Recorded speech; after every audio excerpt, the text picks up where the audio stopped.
Hello and welcome to पढ़ रहे classes. आप सभी स्टूडेंट्स का एक बार फिर से स्वागत किया जाता है। सॉरी थोड़ा सा लेट हो गए भाई, ये पेन टैब में ही कुछ प्रॉब्लम हो गई थी। ठीक है, मैं लिखना चाह रहा था तो वहाँ पे इरेजर का ऑप्शन आ रहा था। कोई बात नहीं, चलिए वीडियो प्ले हो गई होगी, आप सभी को अच्छे से दिखाई दे रहा होगा। तो अब हम आगे जो है शुरुआत करते हैं हमारा topic. Yes yes yes yes तो भाई वीडियो प्ले हो गई है। सबसे पहले तो आप सभी को गुड इवनिंग, और आप सभी बहुत अच्छे होंगे, आप सभी की तैयारी भी बहुत ही अच्छी चल रही होगी। ठीक है, हेलो मनीष, गुड इवनिंग, बाकी सभी को भी गुड इवनिंग। तो हम बात कर रहे थे, टॉपिक इज केमिकल बॉन्डिंग, और अभी तक इसमें 7 क्लासेस हो चुकी हैं और अभी भी लगभग काफ़ी क्लासेस बाकी हैं। तो क्लास नंबर 8 की बात करेंगे। कल मैंने आप सभी को हाइब्रिडाइजेशन समझाया था और कुछ क्वेश्चंस मैंने होमवर्क दिए थे। होप कि आप सभी ने वो क्वेश्चन कर लिए होंगे। तो आइए आप फटाफट से मैच कर लीजिएगा भाई, किस किस के करेक्ट है, किसके कितने करेक्ट है और किसके कितने इनकरेक्ट है, किसको कहाँ पे डाउट आया। ठीक है, तो चलिए पहले आप वहीं पे चलते हैं, जो कल क्वेश्चंस दिए थे उनको अटेम्प्ट करते हैं और उसके बाद हम आगे चलेंगे। तो यहाँ से देख सकते हो भाई, कल जो क्वेश्चन दिए गए थे, होमवर्क जो आपको दिया गया था वो ये क्वेश्चन थे। तो यहाँ पे मैं सॉल्यूशन करवा रहा हूँ भाई आपका। सबसे पहले है अमोनिया। अमोनिया का अगर आप बात करोगे, नाइट्रोजन के पास 5 वैलेंस इलेक्ट्रॉन होते हैं। एक इस हाइड्रोजन के साथ शेयर किया, एक इस हाइड्रोजन के साथ शेयर किया, एक इस हाइड्रोजन के साथ शेयर किया। 5 में से 3 इलेक्ट्रॉन शेयर कर लिए, एक क्या बच गया होगा, लोन पेयर ऑफ इलेक्ट्रॉन। तो यहाँ पे देखो 1 सिग्मा, 2 सिग्मा, 3 सिग्मा, 4 सिग्मा, यानी कि स्टेरिक नंबर क्या आ गया आपका 4। अगर स्टेरिक नंबर 4 आ गया तो इसकी हाइब्रिडाइजेशन क्या हो जाएगी, sp3। तो अमोनिया की हाइब्रिडाइजेशन क्या होगी, sp3। सेकंड जो मॉलिक्यूल आपको यहाँ पे दिया गया था वो था आपका I3 पॉजिटिव। तो सबसे पहले आप एक आयोडीन को सेंट्रल एटम मान ले।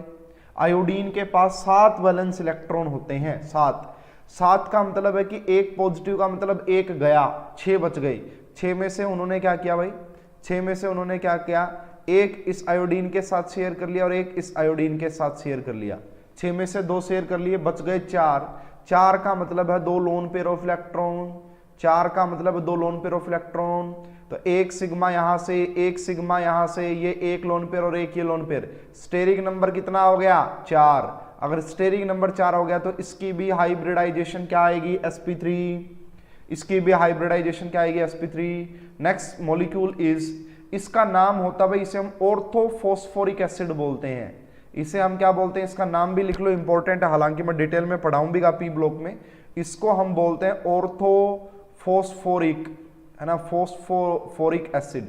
ऑर्थोफॉस्फोरिक एसिड इसे बोला जाता है, ये बात जरूर ध्यान रखें। ऑर्थोफॉस्फोरिक एसिड इसे बोला जाता है। तो यहाँ पे आप देख सकते हैं ये जो फास्फोरस है, सबसे पहले यहाँ पे डबल बॉन्ड O लगा होता है, उसके बाद यहाँ पे 3 OH लगे होते हैं, है ना, क्या लगे होते हैं, 3 OH। ये स्ट्रक्चर होती है ऑर्थोफॉस्फोरिक एसिड की। तो यहाँ पे अगर आप फास्फोरस की हाइब्रिडाइजेशन देखना चाहते हैं, 1 सिग्मा, दूसरा सिग्मा, तीसरा सिग्मा और 4th सिग्मा, तो 4 सिग्मा हाइब्रिडाइजेशन sp3। और जिसकी भी हाइब्रिडाइजेशन sp3 है उसकी ज्योमेट्री होती है टेट्राहेड्रल। ये हम बार बार नहीं डिस्कस करेंगे, एक बार ही मैं डिस्कस कर चुका हूं ये, इसके बारे में काफी अच्छे से। नेक्स्ट जो मॉलिक्यूल आपको दिया गया था that is H2SO5। This is the very very famous, बहुत ही इंपॉर्टेंट है, H2SO5। इसका नाम देखो भाई क्या होता है। इसका अगर केमिकल नेम की बात करोगे तो इसे बोला जाता है मोनोपरऑक्सी सल्फ्यूरिक एसिड। क्या बोलते हैं इसे, मोनोपरऑक्सी सल्फ्यूरिक एसिड बोलते हैं इसे। ये इसका केमिकल नेम। अगर आप इसका जर्नल नेम जानोगे तो दिस इज कैरोज एसिड। क्या बोला जाता है इसे हम कैरोज एसिड बोलते हैं। तो यहाँ पे देखिए इसकी स्ट्रक्चर की अगर आप बात करेंगे, सल्फर यहाँ पे होता OOO, ये जो आपको नजर आ रहा है ना, ये 2 O नजर आए हैं, इसी को हम पर ऑक्सी लिंकेज बोलते हैं, पर ऑक्साइड पर ऑक्सी लिंकेज बोलते हैं। ठीक है, तो ये हो गया। एंड यहाँ पे आपने क्या लिया, डबल बॉन्ड O लगाया। ठीक है, यहाँ पे भी डबल बॉन्ड O लगाया एंड यहाँ पे आपने लगाया OH, यहाँ पे आपने लगाया OH। तो इसकी हाइब्रिडाइजेशन क्या हो जाएगी, यहाँ पे भी 1 सिग्मा, यहाँ पे भी 1 सिग्मा, यहाँ पे भी 1 सिग्मा। तो यहाँ पे सल्फर की हाइब्रिडाइजेशन क्या हो जाएगी, sp3। सल्फर की हाइब्रिडाइजेशन क्या हो जाएगी, sp3। होप कि आप सभी को समझ में आ रहा होगा किसी को भी डाउट आए तो फटाफट से पूछ लेना। नेक्स्ट मॉलिक्यूल जो है आपका वो है आपका XeF2। Next molecule is your XeF2।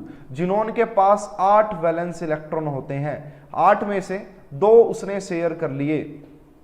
Xenon के पास कितने वैलेंस इलेक्ट्रॉन होते हैं? 8। तो 8 में से 2 उसने शेयर कर लिए, 6 बच गए। 6 का मतलब है कि 3 लोन पेयर, 6 का मतलब है कि 3 लोन पेयर। तो यहाँ पे 3 लोन पेयर लगा दो। तो दिस इज ये क्या बन गई? तो यहाँ पे देखो 1 lone pair, 2 lone pair, 3 lone pair, 4 और 5। तो यहाँ पे स्टेरिक नंबर कितना आ गया? 5। अगर स्टेरिक नंबर 5 आ गया तो हाइब्रिडाइजेशन क्या हो गई? हाइब्रिडाइजेशन होगी sp3d2। हाइब्रिडाइजेशन क्या हो गई? sp3d2। क्या आप सभी को समझ में आ रहा है? बोलो भाई बोलो। किसी को भी कोई डाउट है क्या? होना नहीं चाहिए। नेक्स्ट मॉलिक्यूल जो था आपका वो XeF2 था, ठीक है। हालांकि आगे भी आएंगे, जो मैं वैसे पर आज ही पढ़ाऊंगा वैसे पर। XeF4 की बात करोगे तो यहाँ पे क्या हो जाएगा भाई? जिनोन के पास 8 थे, एक इस फ्लोरीन के साथ, एक इस फ्लोरीन के साथ, एक इस फ्लोरीन के साथ, इसके साथ, यानी कि 4 यहाँ पे सिग्मा बॉन्ड बनेंगे। सर इसकी स्ट्रक्चर, किसकी स्ट्रक्चर? देखो अभी तक जो बात चल रही है, देखो 2 चीजें होती हैं पूर्णिमा, 2 चीजें होती हैं, एक ज्योमेट्री होती है और एक स्ट्रक्चर होती है। एक ज्योमेट्री होती है और एक शेप होती है। शेप हमारी निकलती है वैसे पर थोड़ी से। अगर अभी मेरे से कोई पूछे ना कि इसकी क्या ज्योमेट्री होगी, ज्योमेट्री, तो मैं TBP बोलूंगा। देखो मैं पढ़ाऊंगा आपको, ये दोनों चीजें दिखाऊंगा, विद प्रूफ दिखाऊंगा कि एग्जामिनर का माइंड क्या होता है। दोनों चीजें दिखाऊंगा मैं। अभी टेंशन मत लो, अभी के लिए TBP लिखो, यहाँ पे अभी के लिए TBP लिखो, बाकी मैं इसको एक्सप्लेन करूंगा और अच्छे से आने वाले टाइम में। तो यहाँ पे जिनोन के पास 8 थे, तो 8 में से 4 की शेयरिंग होगी, 1 लोन पेयर यहाँ लग गया, 1 लोन पेयर यहाँ लग गया। तो यहाँ पे आप देख सकते हैं कि स्टेरिक नंबर आएगा 6। अगर 6 आएगा स्टेरिक नंबर तो इसकी हाइब्रिडाइजेशन हो जाएगी sp3d2। क्या हो जाएगी? sp3d2। ये सारी बिल्कुल सही था आपका। नेक्स्ट मॉलिक्यूल जो है हमारा वो है XeF2, सॉरी नेक्स्ट मॉलिक्यूल है XeO2F2। तो यहाँ पे आप साफ साफ देख सकते हैं कि जिनोन के पास कितने वैलेंस इलेक्ट्रॉन होते हैं? 8। 8 में से उसने क्या किया? 2 इस फ्लोरीन के साथ शेयर कर लिए, सॉरी 2 ऑक्सीजन के साथ शेयर कर लिए, 2 इस ऑक्सीजन के साथ शेयर कर लिए।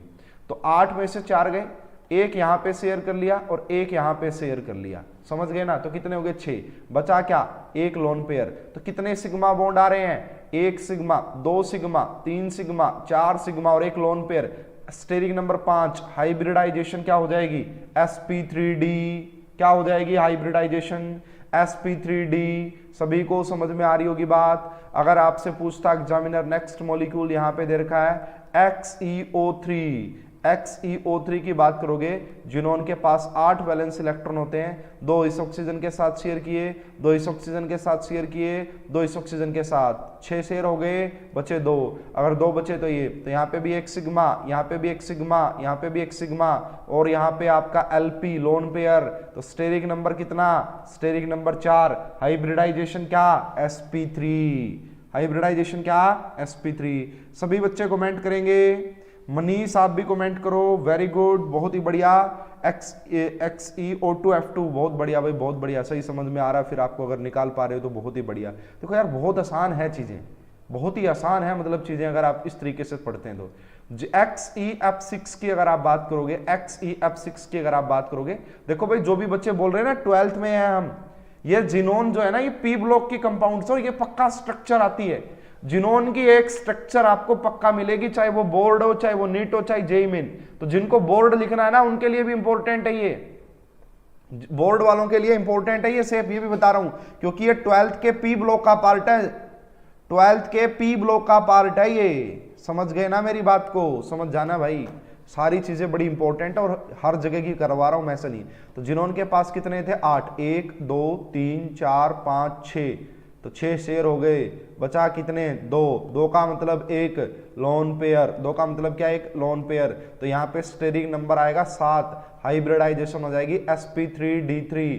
हाइब्रिडाइजेशन हो जाएगी sp3d3। क्या आपको मेरी बात समझ में आ रही है? ओके, नेक्स्ट कंपाउंड देखिए, this is very very much important.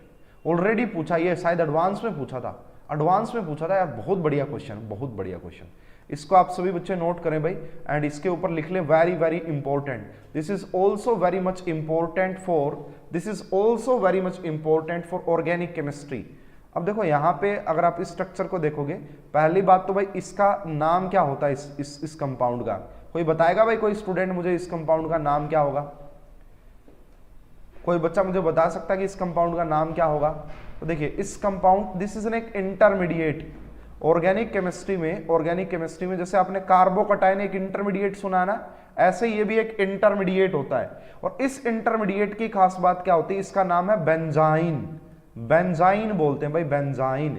और इसी का दूसरा नाम होता है आपका, बेंजाइन तो हो गया, इसको एक और नाम से जाना जाता है, मुझे अभी ध्यान में ही नहीं आ रहा यार, अभी माइंड से ही मतलब हो गया, बेंजाइन, बेंजाइन ही बोल दो, एक और नाम होता है हालांकि इसका, चलो कोई नहीं फिर बता दूंगा, अभी ध्यान में नहीं आ रहा है। देखो अगर मैं यहां पे आपसे पूछूं, देखो एक क्वेश्चन, ये क्वेश्चन बनेगा, how many carbons have sp2 hybridisation. इस स्ट्रक्चर में मैं पूछ रहा हूं आपसे, how many carbon has sp2 hybridisation, और मैंने ऑप्शन दे दिया यहां पे 0, उसके बाद दे दिए हैं 2, उसके बाद दे दिए हैं 4 एंड उसके बाद दे दिए 6। लो जी फटाफट से इस क्वेश्चन का आंसर बता दो। एंड दूसरा क्वेश्चन मैं यहां पे पूछ रहा हूं, हाउ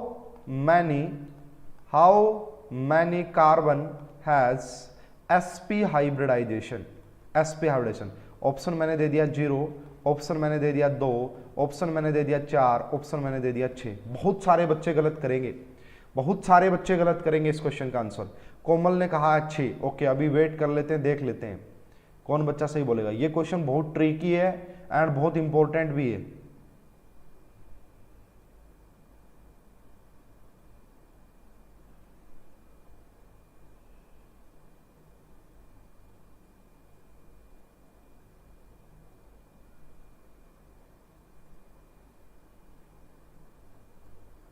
देखो बहुत सारे बच्चों के अलग अलग आंसर आ रहे हैं, वेरी गुड। मनीष ने भी 6 बोला है, पता नहीं क्या सोच के। चलिए अब देखते हैं भाई, अगर देखा जाए ये कार्बन ही होते हैं भाई, जिसको आइडिया है ना, जो जिसने पहले पढ़ रखा है, ये कार्बन ही है। ये क्या है? कार्बन है। 6 कार्बन लगे हुए हैं। अब देखो कार्बन 4 बॉन्ड बनाता है, तो यहाँ पे 3 दिख रहे हैं, एक हाइड्रोजन यहाँ पे लगा दिया, एक हाइड्रोजन यहाँ पे लगा दिया, एक हाइड्रोजन यहाँ पे लगा दिया और एक हाइड्रोजन यहाँ पे लगा दिया। यहाँ पे लगाने की जरूरत है क्या? यस बिल्कुल, यहाँ पे भी नहीं सॉरी यहाँ पे लगाने की कोई भी जरूरत नहीं, क्योंकि ऑलरेडी 4 बॉन्ड बने हुए हैं। अब यहाँ पे बहुत सारे बच्चे बोलेंगे सर देखो ये वाला जो कार्बन है ना, यहाँ पे 1 2 3 यानी कि 3 सिग्मा बॉन्ड है, इसलिए इसकी हाइब्रिडेशन sp2 होनी चाहिए। सेम इसकी भी ऐसी होनी चाहिए, सेम इसकी भी ऐसी होनी चाहिए और सेम इसकी भी ऐसी होनी चाहिए। तो बहुत सारे बच्चे बोल रहे हैं कि इसका करेक्ट आंसर आएगा सी, कि यहाँ पे 4 कार्बन sp2 हाइब्रिडाइज है, 4 कार्बन sp2 हाइब्रिडाइज है ना? समझ में आ गई बात? ये बच्चे बोल रहे हैं, लेकिन जो बच्चा ये बोल रहा है ना 4, वो गलत है, वो गलत है। आंसर आएगा 6 के 6 sp2 हाइब्रिडाइज होते हैं, इसीलिए मैंने कहा this is very very much important. यहां पे 6 के 6 कार्बन sp2 हाइब्रिडाइज होते हैं। अब बहुत सारे बच्चे बोलेंगे सर देखो ये जो कार्बन है ना, ये एक सिग्मा यहां पे और एक सिग्मा यहां पे, इसके पास तो 2 सिग्मा, इसके हाइब्रिडेशन तो sp होनी चाहिए, बट sp नहीं होती। यहां पे ऑल 6, ये बात नोट करें, अगर कभी क्वेश्चन आ जाए इस बेंजाइन के अंदर बताओ कितने sp हाइब्रिडाइज कार्बन होंगे, आंसर आएगा 0, आंसर आएगा 0। यहां पे 6 के 6 sp2 हाइब्रिडाइज होते हैं, नोट डाउन कर लेना, बहुत ज्यादा इंपॉर्टेंट है। अब कहोगे सर कैसे? ये भाई होता नहीं है ऐसा, जैसे दिख रहा है ना, ये ऐसा होता नहीं है। वीडियो रुक गई है शायद, अभी तो ठीक चल रही है यार, ये मेरे मोबाइल में ही गड़बड़ हो गई है।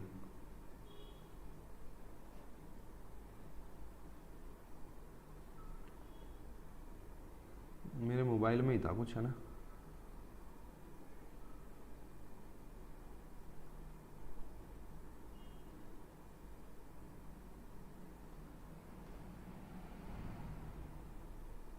समझे? ये इंपॉर्टेंट था भाई क्वेश्चन, बहुत इंपॉर्टेंट कहूंगा मैं इसको, नोट डाउन कर लेना सारे। 6 के 6 sp2 हाइब्रिडाइज होते हैं, बस याद रख लेना मेरी बात को। चलो आगे मैं चलता हूं भाई, और बहुत सारे क्वेश्चन करवाने हैं। sf सर चल रही है, ओके ओके ठीक है। नेक्स्ट जो है इसको मैं कभी डिटेल में एक्सप्लेन करूंगा बाद में, ठीक है ना? अभी नहीं कर रहा हूं, बस अभी मैंने बता दिया, याद रख लेना। इसकी स्ट्रक्चर लेके आऊंगा, फिर ऑर्गेनिक में बता दूंगा पक्का, ठीक है ना, ऑर्गेनिक में। तो इसकी जो स्ट्रक्चर होती है भाई SF, इसकी SF4 की वो ये वाली स्ट्रक्चर होती है, ये वाली स्ट्रक्चर, नो बफरिंग, ओके ठीक है, बहुत ही बढ़िया। तो ये रहा, तो यहाँ पे अगर आप देखोगे इसकी हाइब्रिडाइजेशन हो जाएगी sp3d, इसकी हाइब्रिडाइजेशन हो जाएगी sp3d। नेक्स्ट क्वेश्चन पे चलते हैं, नेक्स्ट क्वेश्चन पे ClF3 की भी हो जाएगी sp3, अब मैं बना नहीं रहा हूँ, आप मैच कर लेना, इसकी भी हो जाएगी sp3d, ठीक है ना, याद रख लेना भाई अब अपने हिसाब से, क्योंकि मुझे और भी बहुत सारे क्वेश्चन करवाने हैं। NO2 पॉजिटिव की अगर आप बात करोगे तो हो जाएगी sp हो जाएगी sp, मैच कर लेना। अगर आप बात करेंगे HCN की हो जाएगी sp, HCN में कार्बन की बता रहा हूं मैं, HCN में कार्बन की हो जाएगी sp, ठीक है। उसके बाद कौन रह गया, HClO4 की होगी, HClO4 की बना के दिखा देता हूं क्योंकि इंपॉर्टेंट है। HClO4 की यहाँ पे OH, यहाँ पे डबल बॉन्ड O, यहाँ पे डबल बॉन्ड O, यहाँ पे डबल बॉन्ड O, इसकी हाइब्रिडाइजेशन होगी sp3, क्या होगी sp3। उसके बाद आ गया जी आपका MnO4 नेगेटिव, मैग्नीज, यहाँ पे O के ऊपर नेगेटिव, यहाँ पे भी डबल बॉन्ड O, यहाँ पे भी डबल बॉन्ड O, यहाँ पे भी डबल बॉन्ड O, इसकी भी होगी sp3, क्या होगी sp3। क्रोमेट की अगर बात करोगे, अगर आप क्रोमेट की बात करोगे, डाई क्रोमेट की, तो यहाँ पे आप लगाओगे O के ऊपर नेगेटिव, यहाँ पे डबल बॉन्ड O है ना, यहाँ पे भी डबल बॉन्ड O, यहाँ पे O, यहाँ पे Cr, यहाँ पे O के ऊपर negative, double bond O, double bond O। बनी बात? अरे बन गई क्या, ज्यादा तो नहीं बना दिए मैंने, बिल्कुल सही बनाए हैं। तो यहाँ पे भी इसकी हाइब्रिडाइजेशन हो जाएगी क्रोमियम की sp3। Last and very very important, that is Aleen system.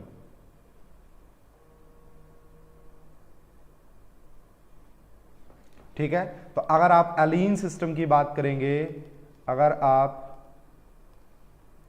ये देखिए कार्बन कार्बन कार्बन, यहाँ पे भी हाइड्रोजन, यहाँ पे भी हाइड्रोजन, यहाँ पे भी हाइड्रोजन, यहाँ पे भी hydrogen, this is Aleen system. तो ये हो जाएगा बीच वाला sp, और ये कैसा हो जाएगा sp2, और ये कैसा हो जाएगा sp2। तो दिस इज अलीन सिस्टम। इसकी कहानी अलग ही होती है, वो भी ऑर्गेनिक केमिस्ट्री में। तो ये थी जी हमारी लास्ट की सारी स्ट्रक्चर। होप कि आपकी सभी की ठीक होंगी, बहुत अच्छी होंगी। अब आ जाइए भाई अपनी नेक्स्ट क्लास पे। कुछ क्वेश्चन है MCQ, फटाफट से आंसर बता दें, फटाफट से आप आंसर बता दें।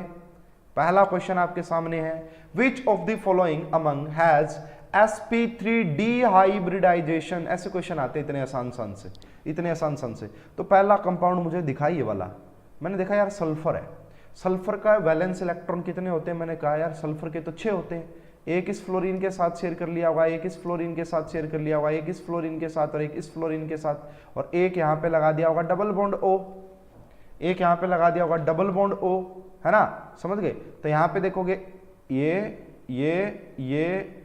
और ये, इसकी हाइब्रिडाइजेशन क्या आ गई, sp3d आ रही है। SF4 की अभी अभी देख के आएंगे sp3d होती है, sp3d होती है। अगर आप इसकी बात करेंगे 8 वैलेंस इलेक्ट्रॉन थे, एक पॉजिटिव का मतलब एक चला गया, एक पॉजिटिव का मतलब एक चला गया, तो कितने बच गए, सॉरी 8 में से 7 बच गए, 7 में से 3 यहाँ शेयर कर लिए, 7 में से 3 यहाँ शेयर कर लिए, तो कितने बच गए 4, 4 का मतलब 2 लोन पेयर। तो इन तीनों की ही बी क्यों बोल रहे हो भाई, बी क्यों बोल रहे हो, sp3d पूछी है ना, अरे बी क्यों बोल रहे हो, मुझे तो ये समझ में नहीं आ रहा, why B, why not D, D क्यों नहीं बोल रहे हो मुझे ये, सॉरी बी क्यों बोल रहे हो आप, डी क्यों नहीं बोल रहे हो। बी वालों का तो मुझे ये पता है कि तुम्हारे मतलब वो है, मतलब तुम सारे ऑप्शन नहीं पढ़ते हो, जो भी बी बोल रहा है ना उसने सारे ऑप्शन नहीं पढ़े, सारे ऑप्शन पढ़ो भाई।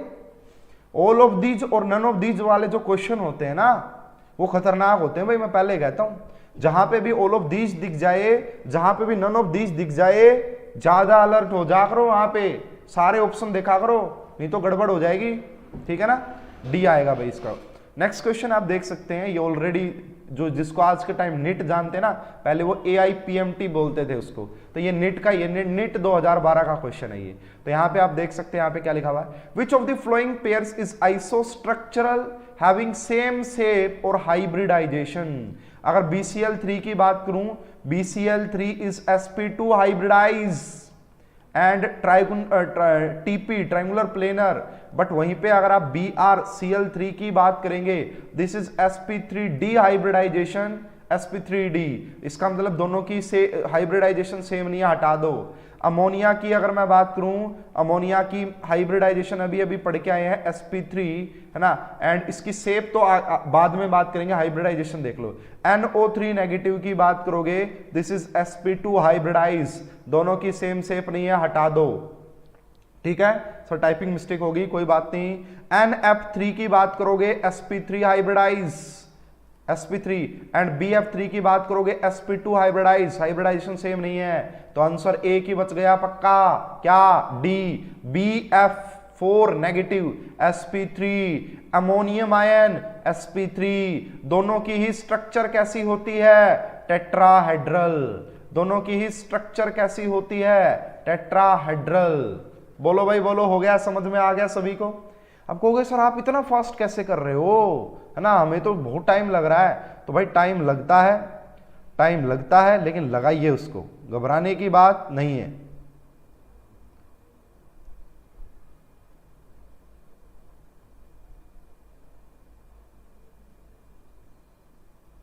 समझ गए मेरी बात को?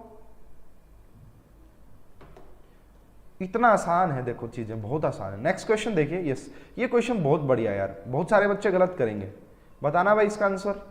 इसके लिए मैं थोड़ा सा वेट भी कर लेता हूं, इसके लिए मैं थोड़ा सा वेट भी कर लेता हूं। ये ना, this is oxo acid of chlorine, ये क्लोरीन का ऑक्सो एसिड है।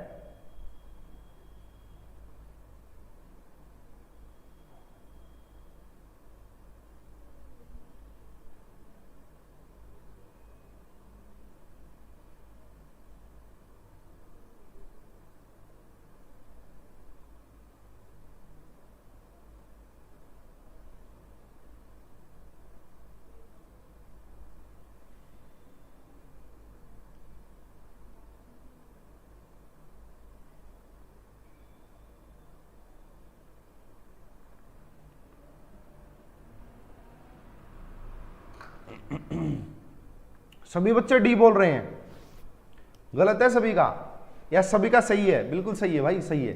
देखो यहां पे क्लोरीन क्या होता है ना, आपका क्लोरीन 7 वैलेंस इलेक्ट्रॉन है। यहां पे देखो, इनको ऑक्सो एसिड इसीलिए बोला जाता है, ऑक्सो एसिड में आपको एटलीस्ट एक OH बॉन्ड तो मिलेगा ही मिलेगा, ऑक्सो एसिड में आपको एटलीस्ट एक OH बॉन्ड तो मिलेगा ही मिलेगा। तो यहां पे मिल गया एक ही की शेयरिंग हुई, बच गए कितने, 1 2 3 4 5 6, मतलब कि 3 लोन पेयर और एक बॉन्ड पेयर, मतलब एक सिग्मा, फिर एक लोन पेयर, फिर दूसरा, फिर तीसरा। तो स्टेरिक नंबर कितना आ गया, 4। हाइब्रिडाइजेशन क्या हो गई, sp3। बिल्कुल सही है भाई, जो भी बच्चे sp3 बोल रहे थे बिल्कुल सही है, बिल्कुल करेक्ट है, वेल डन, बहुत बढ़िया।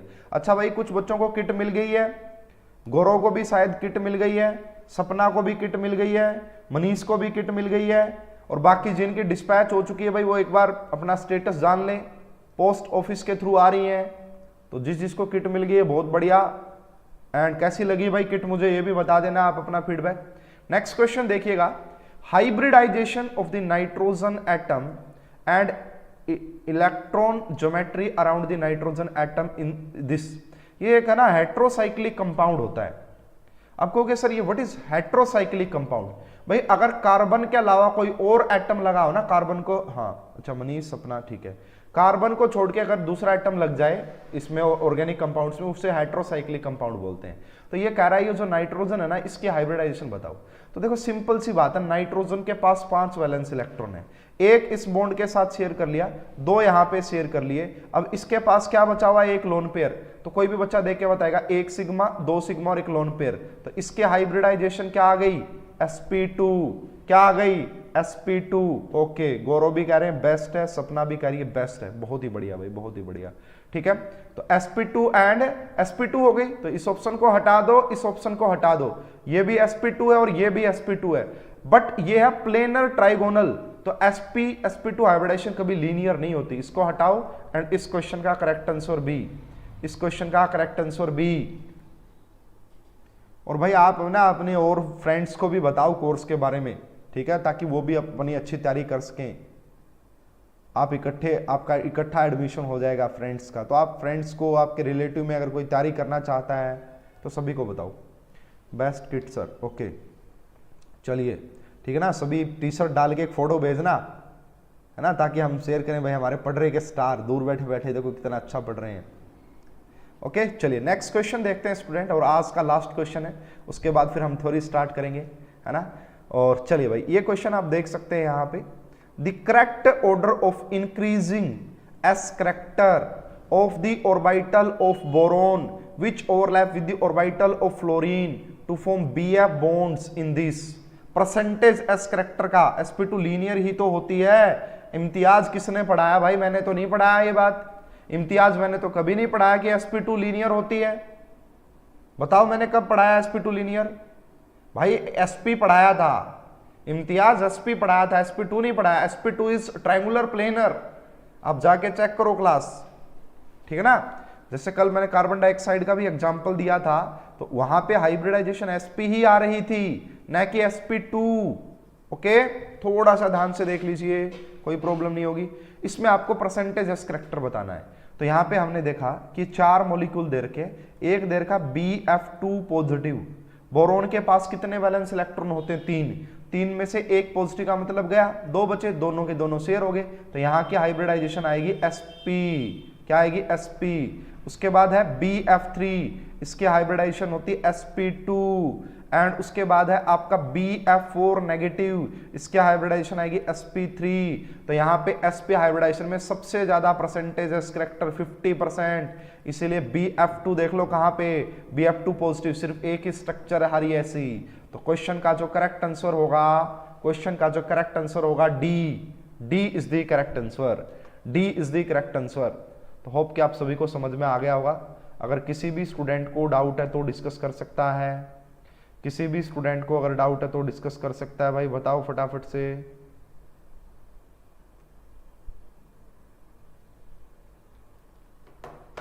चलिए अब मैं चलता हूं जी नेक्स्ट। तो अभी तक हमने क्या पढ़ लिया? हमने पढ़ लिया वैसे हमने वीबीटी पढ़ी। वीबीटी में हमने दोनों कंसेप्ट पढ़े। सी नहीं आएगा निशु, सी नहीं आएगा, डी आएगा। मेरा लेट तो नहीं चल रहा? नहीं सही चल रहा है, आप थोड़ा सा आप ही लेट कर रहे हैं, ठीक है ना यार। अब हमने ओवरलैप वीबीटी थ्योरी जो पढ़ी है, वैलेंस बॉन्ड थ्योरी, उसके बाद वीबीटी में 2 कंसेप्ट पढ़े, overlapping and hybridisation. Hybridisation complete. अब जो नेक्स्ट हमारी थ्योरी है उसका नाम है VSEPR theory. VSEPR theory important है ये भी।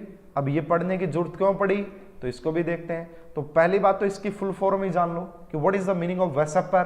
तो इसका मीनिंग होता है आपका basically valence shell electron pair repulsion theory. क्या डेफिनेशन होती है इसकी पूरी? इसकी पूरी डेफिनेशन क्या होती है? Valence shell electron pair repulsion theory, valence shell electron pair repulsion theory, VSEPR. तो यहां पे दो बातों पे बड़ा ध्यान दिया जा रहा है। एक दिया जा रहा है valence shell electron pair and दूसरा रिपल्सन, ठीक है। कोई प्रॉब्लम नहीं, इम्तियाज हो जाती है कई बार मिस्टेक, बस थोड़ा सा एक्टिव रहो, ध्यान से चीजें चेक किया करो, कोई भी प्रॉब्लम नहीं है, बढ़िया हो जाएगा, सब बढ़िया हो जाएगा, मस्त हो जाएगा, टेंशन लेने की जरूरत नहीं है। अब आ जाते हैं भाई नेक्स्ट। वेसेपर हमें क्यों पढ़ने को मिल रही है जी?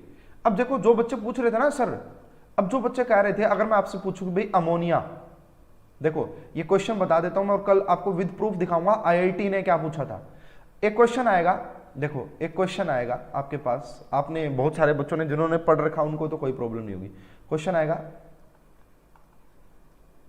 व्हाट इज द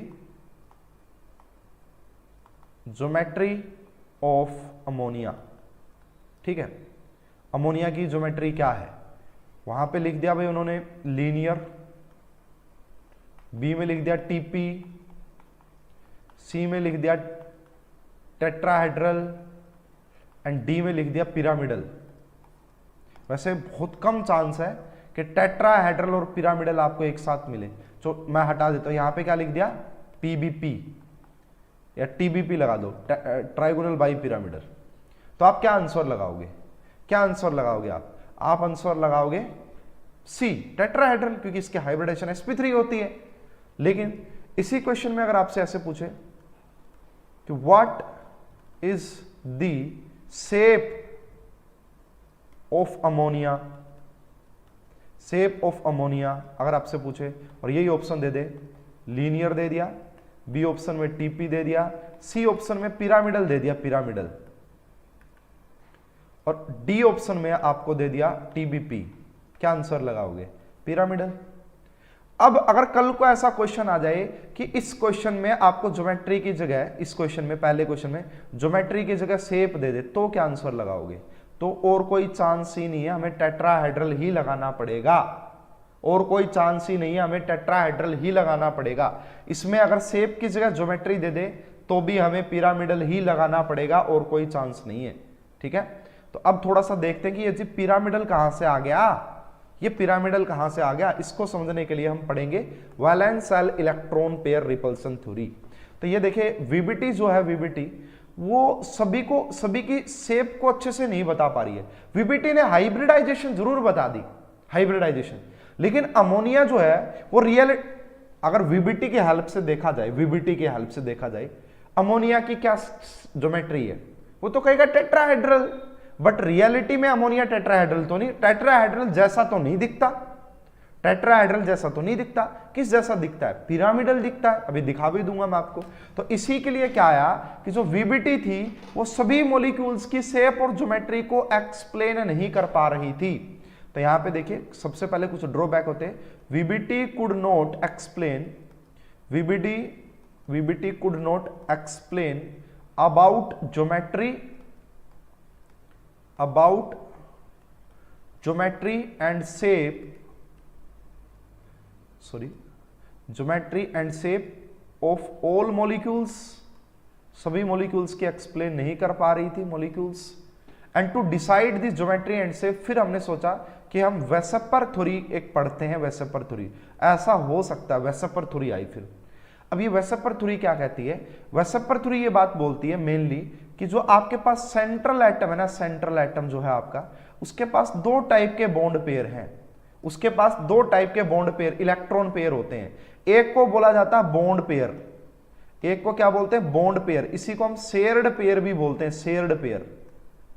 तो बॉन्ड पेयर का मतलब होता है भाई जो इलेक्ट्रॉन बॉन्ड बनाने के लिए यूज हुए हैं उसको बॉन्ड पेयर बोला जाता है। तो वेसेपर थ्योरी हमें क्या बोलती है कि जो भी आपका सी सेंट्रल एटम होता है वहां पे टू टाइप्स के इलेक्ट्रॉन पेयर होते हैं। पहले बॉन्ड पेयर, और इन्हें शेयर्ड पेयर के नाम से भी जाना जाता है, और ये वो पेयर होते हैं जो बॉन्ड बनाने के काम आए हैं। Second is lone pair, second is lone pair, और इन्हीं को हम अनशेयर्ड पेयर भी बोलते हैं, इन्हीं को हम अनशेयर्ड पेयर भी बोलते हैं। ये क्या होते हैं? ये बॉन्ड बनाने के काम नहीं आते, ये बॉन्ड बनाने के काम नहीं आते।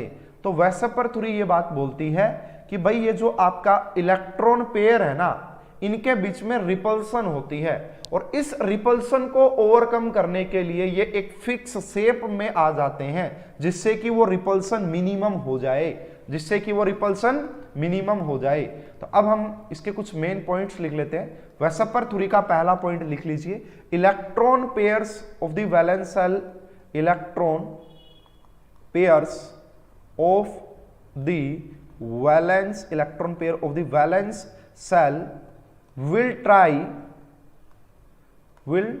try to arrange in a space, to arrange in a space, electron pairs of the valence shell will try to arrange in a space in such a way, that repulsion between them, that repulsion between them is minimum। भाई वो जो आपके जो valence shell के अंदर जो electron pair है ना, वो अपने आप को इस तरीके से अरेंज करते हैं स्पेस में कि उनके बीच में रिपल्सन मिनिमम हो, ना के बराबर हो। ठीक है। Second point, geometry and shape of the molecule is decide by the. अगर आपको यहां पे ज्योमेट्री बतानी है, ज्योमेट्री हो जाए या फिर शेप हो जाए, अगर आपको बतानी है तो वो डिपेंड करती है किस पे? वो डिपेंड करती है दोनों के ऊपर। अब number of lone pair plus में नंबर ऑफ बॉन्ड पेयर, इन दोनों के ऊपर डिपेंड करती है भाई कितने लोन पेयर और कितने बॉन्ड पेयर हैं। सेकंड पॉइंट ये कहता है, ठीक है। तीसरा पॉइंट ये कहता है कि अगर आपके जो भी सेंट्रल एटम होगा, अगर सेंट्रल एटम के पास ओनली बॉन्ड पेयर है, अगर सेंट्रल एटम के पास ओनली बॉन्ड पेयर है तो उसकी जो ज्योमेट्री वही हो जाएगी जो हमने हाइब्रिडाइजेशन से निकाली थी। उसकी ज्योमेट्री वही हो जाएगी जो हमने हाइब्रिडाइजेशन से निकाली थी। अगर उसके पास सारे के सारे बॉन्ड पेयर हैं तो उसकी ज्योमेट्री, उसकी शेप वही हो जाएगी जो हमने हाइब्रिडाइजेशन की हेल्प से निकाली थी, हाइब्रिडाइजेशन की हेल्प से निकाली थी, ठीक है। Next point is also very much important, next point is also very much important, और ये आपको समझ में आ जाएगा कि ऐसा क्यों कह रहा हूं कि मैं इतना इंपॉर्टेंट है। देखिए bond pair under the influence of, bond pair under the influence of, bond pair under the influence of two nuclei, तो so it occupies less space, occupies less space, तो ये लेस स्पेस को occupy करता है। But lone pair is under an only one nuclei,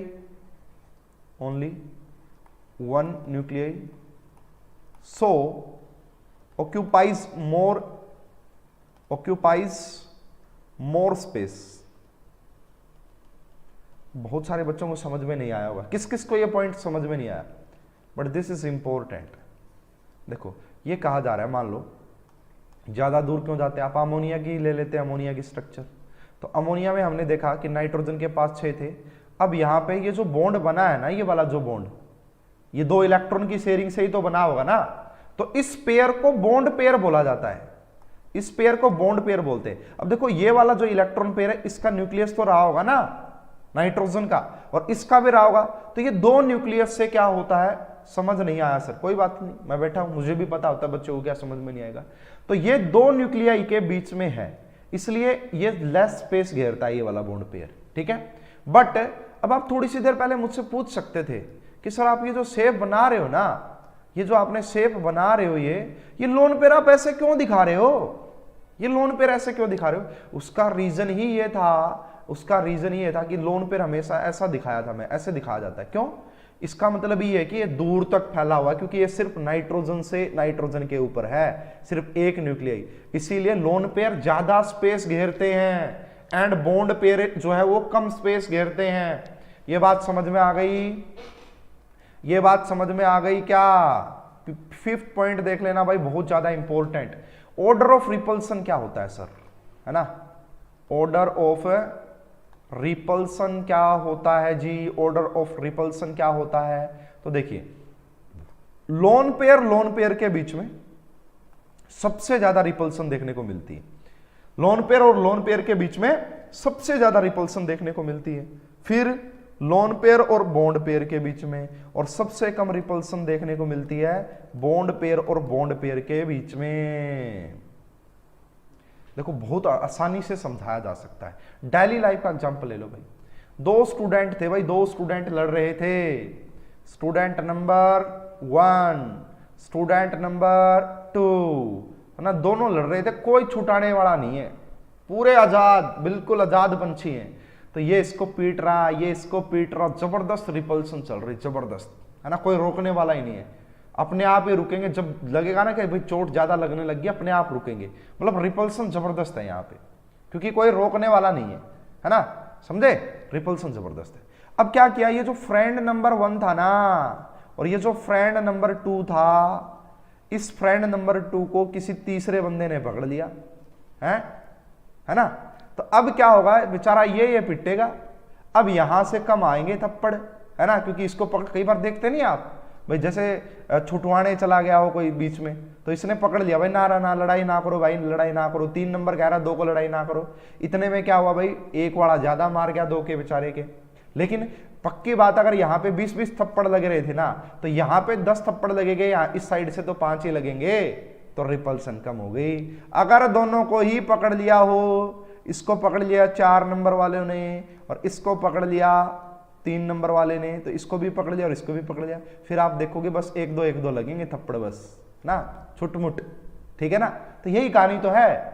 यहाँ पे lone pair आजाद है, कोई रोकने टोकने वाला नहीं। इलेक्ट्रॉन, जो इलेक्ट्रॉन क्लाउड वो दूर तक फैला है। यहाँ पे एक को पकड़ लिया मतलब एक बॉन्ड पेयर, और यहाँ को दोनों को पकड़ लिया तो रिपल्सन। खुद से आप मतलब खुद से सोच सकते हैं, ये बात खुद से सोच सकते हैं। बोलो भाई समझ में आ रहा है क्या? देखो कितना आसान है समझाना।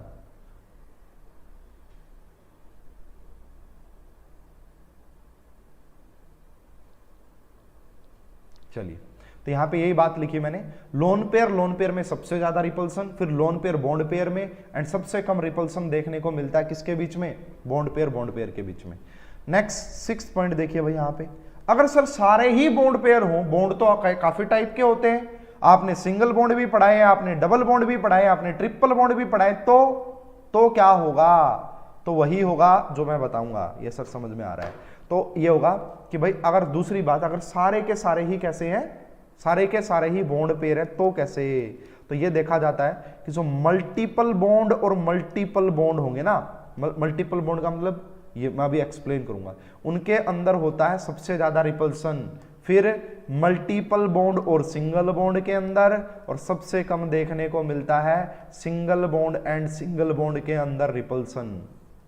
देखना यहाँ पे, समझना मेरी बात को। ये मैंने कोई मेटल M लिया, कोई भी लिया, यहाँ पे एक डबल बॉन्ड बना दिया A, और यहाँ पे मैंने एक और डबल बॉन्ड बना दिया B।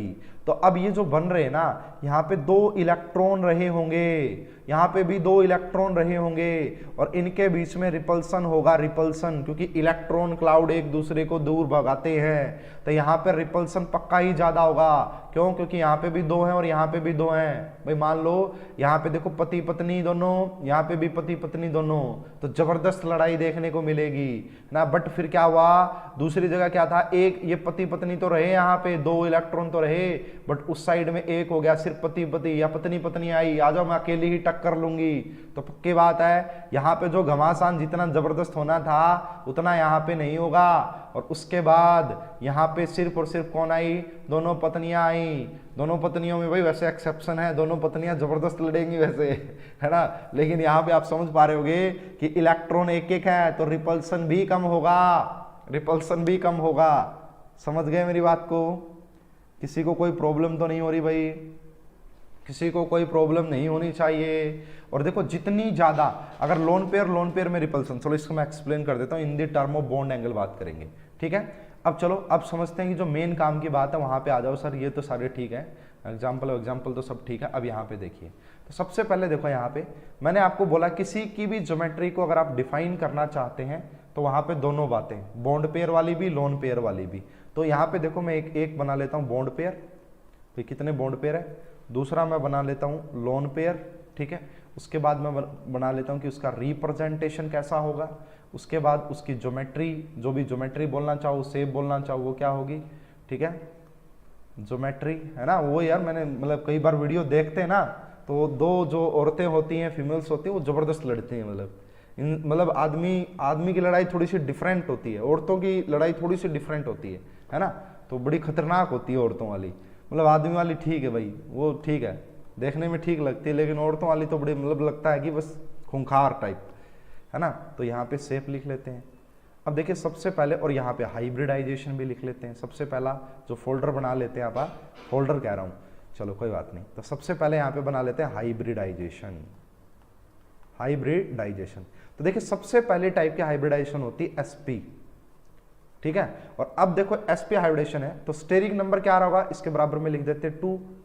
तो यहाँ पे बॉन्ड अगर मैं मान लेता हूं कि 2 के 2 बॉन्ड पेयर है, और मिनिमम 2 बॉन्ड पेयर तो चाहिए ही चाहिए, मिनिमम 2 बॉन्ड पेयर तो चाहिए ही चाहिए। अगर आप किसी भी स्ट्रक्चर को ड्रॉ करने चाहते हैं तो मिनिमम 2 बॉन्ड पेयर तो हो, ठीक है ना। तो 2 लोन पेयर कितने, 0, क्योंकि यहाँ पे 2 ही बन सकते हैं। sp हाइब्रिडाइजेशन जब आएगी जब 2 लोन पेयर होंगे।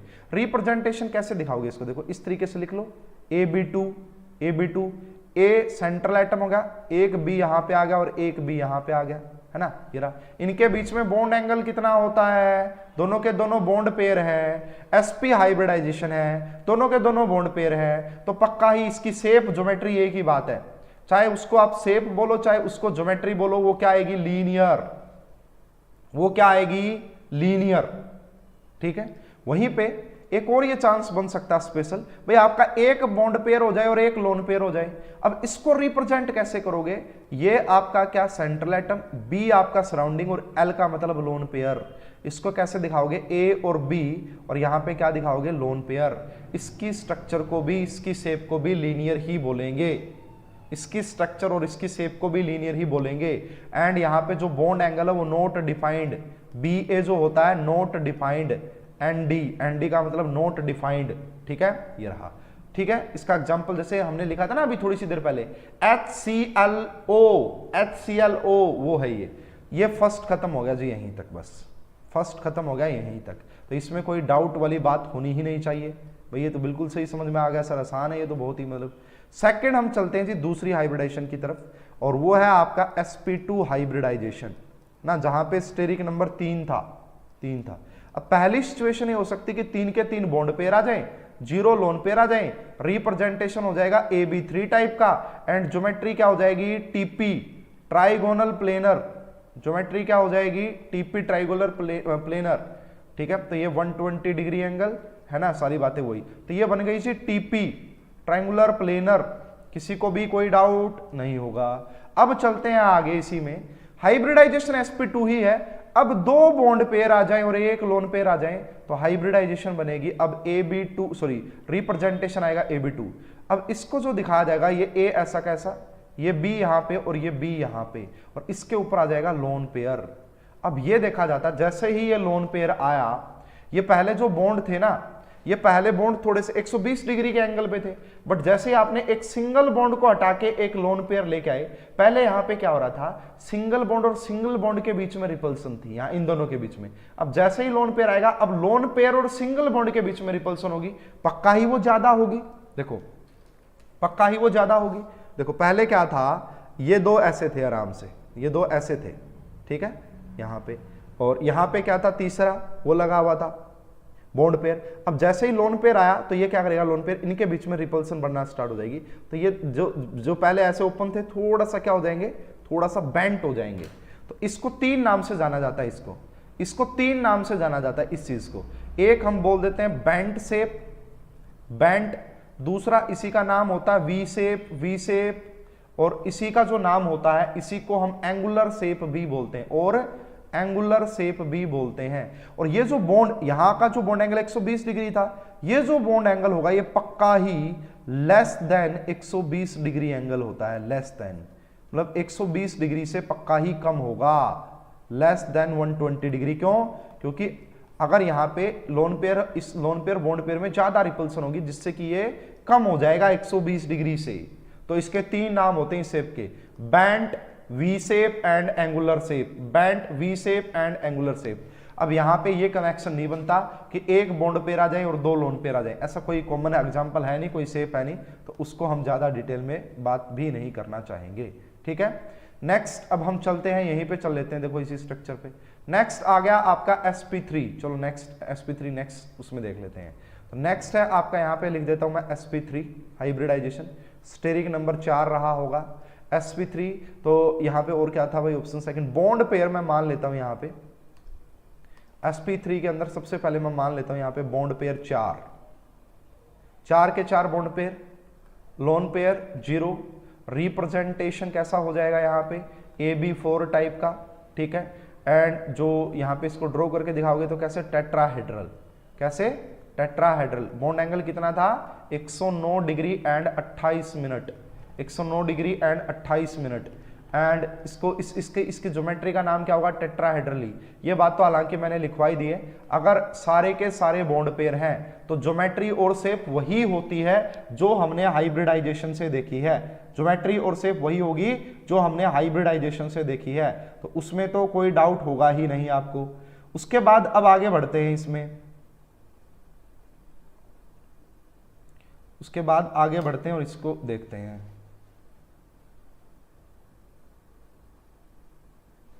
अब देखो, अब यहां पे मैंने मान लिया कि 3 बॉन्ड पेयर और 1 लोन पेयर, रिप्रेजेंटेशन बनेगा AB3 एंड L, और ये जो रिप्रेजेंटेशन होता है ये B, यहां पे भी B और यहां पे भी B, और इसके ऊपर आ जाता है लोन पेयर।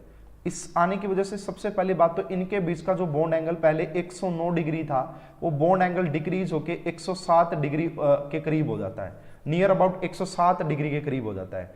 और जब कभी भी आपको ये स्ट्रक्चर देखनी हो तो ऐसे मत देखा करो, लोन पेयर को हमेशा हटा दो, इसके ऊपर लोन पेयर जो है हटा दो, और जैसे इसको हटाओगे तो ये आपको एक पिरामिड बनता हुआ दिखाई देगा। इसीलिए इस स्ट्रक्चर का नाम होता है पिरामिडल, इस स्ट्रक्चर का नाम होता है पिरामिडल।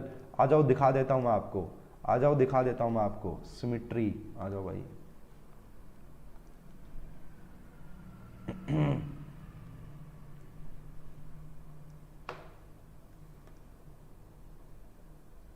ये देखो जी, रियलिटी में ऐसे दिखती है। देखो रियलिटी में ये है आपकी स्ट्रक्चर। देखो पहले क्या था, अगर ये टेट्राहेड्रल होता तो इसके ऊपर भी अगर यहां इसको थोड़ा सा 3D ये देख लो, ये वर्जन, अगर ये टेट्राहेड्रल होता तो यहां पे एक और बॉन्ड हो रहा होता, बट अब वो है नहीं यहाँ पे, अब है नहीं, तो ये देखो ये एक पिरामिड बनता हुआ दिखाई दे रहा। अगर आप इसको मिलाओगे यहाँ पे, इस तरीके से मिलाया आपने, फिर आप इसको यहाँ से मिलाओ, यहाँ से मिलाओ और यहाँ से मिलाओ, क्या आपको ये एक पिरामिडल स्ट्रक्चर नहीं नजर आ रही है? PCl3 ट्रायंगुलर पिरामिडल, बिल्कुल सही बात है। अमोनिया भी ऐसा ही होता, अमोनिया भी। तो कभी भी जब आप देखोगे तो ये एक पिरामिडल स्ट्रक्चर नजर आ रही है आपको। देखो एक पिरामिड जैसा बनता हुआ दिखाई दे रहा है, अगर आप इसको ऐसे देख रहे हैं ऊपर से देखो तो यहाँ पे आपको एक पिरामिड बनता हुआ दिखाई दे रहा है, तो इसको पिरामिडल स्ट्रक्चर बोला जाता है, ठीक है ना, पिरामिडल। इसका बॉन्ड एंगल कम क्यों हो गया? क्योंकि लोन पेयर आने की वजह से, लोन पेयर आने की वजह से। उसके बाद यहाँ पे देखो हाइब्रिडाइजेशन वही चल रही है sp3। उसके बाद नेक्स्ट जो आता है कि 2 बॉन्ड पेयर हो जाएं और 2 ही लोन पेयर हो जाएं, तो रिप्रेजेंटेशन हो जाएगा AB2L2 टाइप का। इसका अगर आप एग्जाम्पल लिखना चाहते हैं तो अमोनिया लिख सकते हैं एक बार के लिए, ठीक है। अगर यहाँ पे हो जाएगा फिर क्या हो जाएगा, अब ये A, यहाँ पे भी B आ जाएगा और यहाँ पे भी B आ जाएगा, और यहाँ पे अब 2 लोन पेयर आ जाएंगे, एक यहाँ पे और एक यहाँ पे। इसकी वजह से इनका जो बॉन्ड एंगल है वो और ज्यादा कम हो जाता है, वो 104 डिग्री के आसपास। क्यों? क्योंकि वहां पे तो क्या था, एक साइड से ही रिपल्सन लग रही थी, अब यहाँ पे दोनों साइड से ही लोन पेयर और बॉन्ड पेयर की रिपल्सन बढ़ गई है। तो ये वाला जो बॉन्ड एंगल है पहले 109 डिग्री था, फिर 107 हो गया और अभी 104 पे आ गया है। इस स्ट्रक्चर का नाम भी वही होता है, बैंट, वी शेप, एंगुलर शेप, इसका भी नाम वही होता है। समझ में आ गई बात? इसका भी नाम वही होता है, समझ में आ गई बात? तो इसके एग्जाम्पल के तौर पे अगर आप देखना चाहो तो वाटर इसका बेस्ट एग्जाम्पल है, H2O। जैसे यहाँ पे देख सकते हो वाटर की स्ट्रक्चर, ये लो जी वाटर। देखो अब यहाँ पे इनके बीच में जो एंगल है वो आपको नजर आ रहा होगा, ये वाला एंगल ये आपका 104 डिग्री के आसपास है ना। पहले जब तक नहीं आया था तो टेट्राहेड्रल में 109 था। उसके बाद एक और पोजीशन वो बना लो कि एक बॉन्ड पेयर आ जाए और 3 लोन पेयर आ जाए, तो ये कैसा दिखेगा, AB एंड L3। इसमें कैसे दिखेगा, यहाँ से दिखाना चाहो तो 1 lone pair, 2 lone pair, 3 lone pair और 1 ये बॉन्ड पेयर, ठीक है। इसका जो इसका कोई नाम नहीं है, इसको सिंपली कुछ बोला नहीं जाता, लीनियर बोलते हैं इसको। अगर इसकी शेप आपसे कोई पूछे तो दिस इज लीनियर, है ना। एंड इसका एग्जांपल है अभी हमने देखा था जो HClO, ठीक है। नेक्स्ट अब हम बात करते हैं हाइब्रिडाइजेशन जो है आपका, वो अगर sp3d हो जाए जिसका स्टेरिक नंबर 5 होता है, तो यहाँ पे सबसे पहला केस क्या बनेगा कि जो आपके बॉन्ड पेयर वो 5 के 5 हो, लोन पेयर जो है वो आपके 0 हो जाए, ठीक है। इसका रिप्रेजेंटेशन आप कैसे दिखाएंगे, तो लिखेंगे AB5, है ना। इसका जो बना के कैसे दिखाएंगे, बना के ऐसे ही दिखाएंगे कि एक ट्रायंगल बनाएंगे इस तरीके से, एक ट्रायंगल बनाएंगे इस तरीके से, यहाँ पे भी B लगाएंगे, यहाँ पे भी B लगाएंगे, यहाँ पे भी B लगाएंगे, ठीक है। ये ट्रायंगल बनाए, एक ऊपर यहाँ पे B लगाएंगे और एक ऊपर यहाँ पे ट्रायंगुलर, इसको क्या बोलेंगे, इसका नाम क्या होता है, ट्राइगोनल बाई पिरामिडल, जो मैंने कल पढ़ाई थी, ठीक है। लेकिन अगर 4 बॉन्ड पेयर आ जाए और 1 लोन पेयर आ जाए, अब ये कैसा दिखेगा, ये दिखेगा AB4 एंड L। अब ये जो स्ट्रक्चर होती है, यहाँ पे एक बोरोन ये रहा और एक बोरोन ये रहा, एक बोरोन ये रहा, सॉरी बोरोन कह रहा हूं, B ये रहा। अब यहाँ पे लग जाता था एक लोन पेयर, और ये लोन पेयर ऐसे नहीं कि कहीं पे भी लगा दोगे, इसके लिए भी पर्टिकुलर रूल बने हुए हैं, जिसे जिसे हम बेंट रूल होता है। बेंट रूल के अकॉर्डिंग हम इनको रखते हैं। ये लोन पेयर ऐसे नहीं कि आप अपनी मर्जी से कहीं पे भी रख दोगे, ये लोन पेयर आपको ऐसे रखना है जिससे कि मिनिमम रिपल्सन हो। तो ये जब आप देखोगे इसकी स्ट्रक्चर को, ये आपको नजर आएगी सीसो। देखो इस स्ट्रक्चर का जो नाम होता है इसे हम सीसो बोलते हैं, सीसो। देखो इसमें क्या क्या ना, सीसो का मतलब होता है, ये बच्चों वाला झूला देखा है जिसमें वो ऊपर ऐसे नीचे बैठ के झूलते हैं, तो ये दो जमीन में गड़े हुए हैं, ये एक यहाँ पे और एक यहाँ पे बच्चा बैठता है, तो ये सीसो ज्योमेट्री होती है। इसका बेस्ट एग्जांपल है SF4, इसका बेस्ट एग्जांपल है SF4, सीसो शेप बोलते हैं। अगर मैं आपको दिखाऊं यहाँ पे ये री सीसो शेप, देखो बिल्कुल बिल्कुल अलग चीज है, बिल्कुल डिफरेंट है टीबीपी से बिल्कुल डिफरेंट। आप देख सकते हो, देखो बच्चों वाला झूला दिख रहा है, बिल्कुल देख लो बच्चों वाला झूला है। यहाँ पे देखो, यहाँ पे सल्फर है, यहाँ पे फ्लोरीन है, यहाँ पे फ्लोरीन, और ये बॉन्ड भी बिल्कुल स्ट्रेट नहीं है यहाँ पे, और ये देखो ये रहा। तो ये देखो बच्चों वाला झूला नहीं दिख रहा, जैसे कई बार ये दोनों जमीन में हो गए, यहाँ पे एक बच्चा बैठ गया, यहाँ पे एक बच्चा बैठ गया, ये कभी नीचे हो जाता है, ये कभी। इस ज्योमेट्री को सीसो बोला जाता है, इस ज्योमेट्री को सीसो बोलते हैं। देख लो भाई SF4 सीसो, समझ गए मेरी बात को, बहुत ही बढ़िया। नेक्स्ट बॉन्ड एंगल का कोई ज्यादा क्वेश्चन बनता नहीं। नेक्स्ट 3 बॉन्ड पेयर आ जाए, 2 लोन पेयर आ जाए, तो इसे लिखा जाएगा AB3 एंड L2, रिप्रेजेंटेशन का तरीका, एंड ये भी बड़ी जबरदस्त बनेगी अपने आप में। तो यहाँ पे A, यहाँ पे भी लगाया B, यहाँ पे भी लगाया B, यहाँ पे भी लगाया B, एंड 2 लगा दिए लोन पेयर। अब ये क्या दिख रहा है, इसको जाना जाता है टी शेप के नेम से। इसको किस नेम से जानते हैं, इसको हम बोलते हैं हमारा टी शेप। क्या बोलते हैं इसे, टी शेप। देखो अगर इन दोनों लोन पेयर को हटा दोगे तो क्या ये आपको टी शेप नहीं नजर आ रहा है, क्या ये आपको, ये शायद मिलेगा नहीं मेरे पास, नहीं तो मैं दिखाता आपको। CLF3 मिलना मुश्किल है, बाकी देख लेते हैं, जहां तक मुझे लगता है मिलेगा नहीं। टेट्राट्रिस्बिस नीचे देखते हैं यहाँ पे।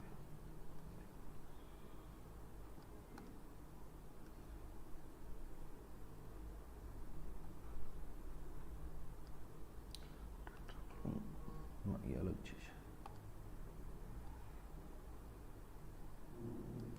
टेट्राब्रोमोपेंटेन। नो नो नो, ये तो कुछ और ही छेड़ दिया भैया।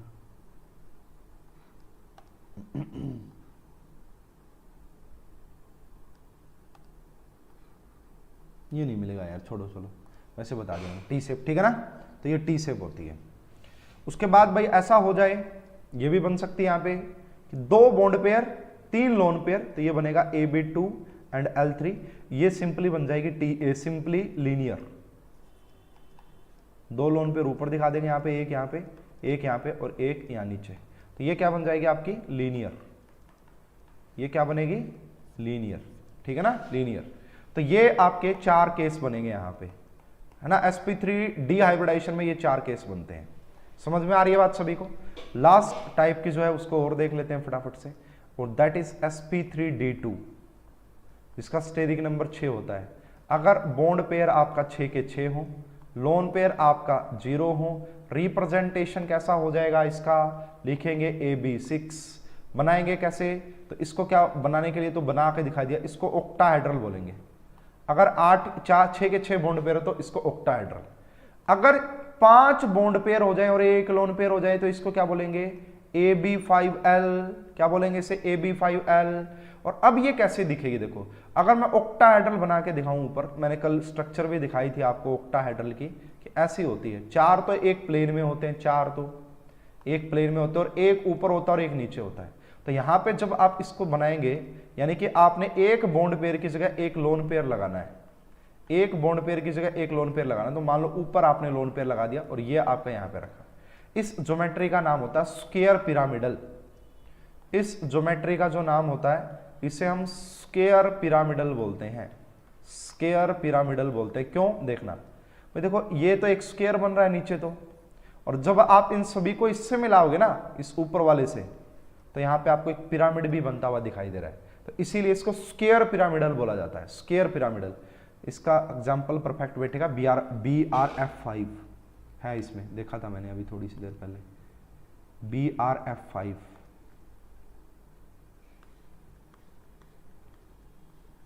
देखा था यार BRF5 तो मैंने।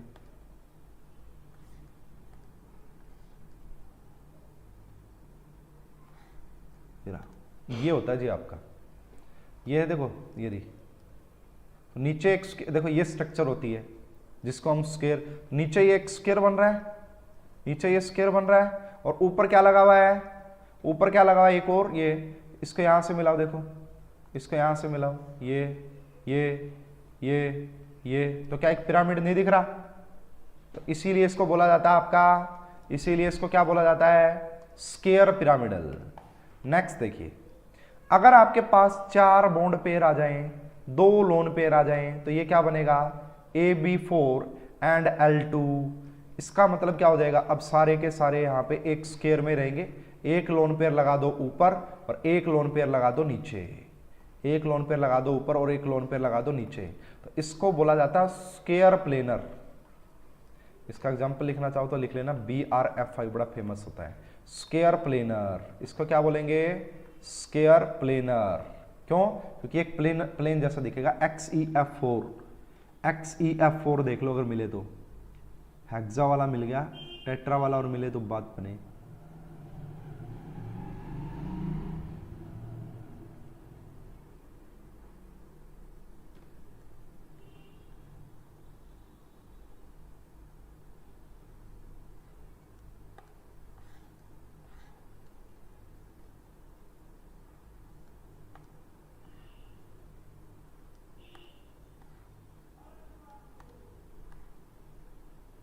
अच्छा नहीं मिलेगा, कोई बात नहीं, ठीक है ना। Square planar, square planar. उसके बाद अगर आप बात करेंगे तो और कोई ज़्यादा फेमस इसके अंदर होती नहीं है। उसके बाद अगर आप बात करेंगे तो कोई और ज़्यादा फेमस होती नहीं है। समझ गए आप मेरी बात को। तो ये थी जी आपकी कुछ जो है। अब जो आप बोल रहे थे ना शेप क्या होगी अलग, अगर आप चाहोगे तो मैं एक और एडवांस लेवल का आपको टॉपिक पढ़ा सकता हूँ, वो मैं पढ़ाऊंगा नेक्स्ट क्लास में, अगर आपकी इच्छा होगी तो, वरना जरूरत नहीं है, ठीक है। तो ये थी जी ऑल टाइप्स। इसमें 3 बॉन्ड पेयर का 3 लोन पेयर का कोई कंसेप्ट बनता नहीं है, इतने ही बनते हैं। जितने बनते हैं मैंने सारे आपको बता दिए हैं, ठीक है, जितने बनते हैं सारे मैंने आपको बता दिए हैं। बाकी एक और जबरदस्त कंसेप्ट होते हैं भाई, वो थोड़ा सा एडवांस लेवल के लिए इंपॉर्टेंट है। अगर आप कहोगे तो मैं पढ़ा दूंगा, वरना ये तो आना जरूरी है। तो अब आप घर से प्रैक्टिस कर लेना भाई, शेप, ज्योमेट्री, हाइब्रिडाइजेशन, वह सब पर ये सब क्लियर हो गया है। और कल आपका टेस्ट होगा भाई पीरियोडिक प्रॉपर्टीज का लेवल 2। एक टेस्ट ऑलरेडी हो चुका है, एक टेस्ट और होगा पीरियोडिक प्रॉपर्टीज का 2। समझ गए मेरी बात को।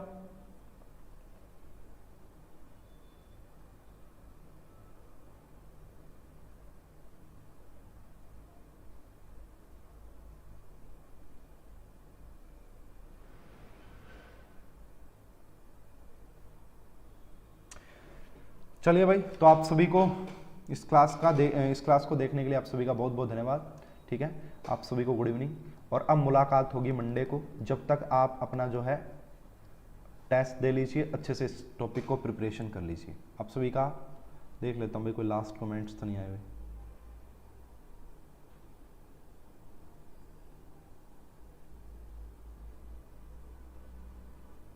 चलिए ठीक है, कल क्लास होगी या टेस्ट होगा।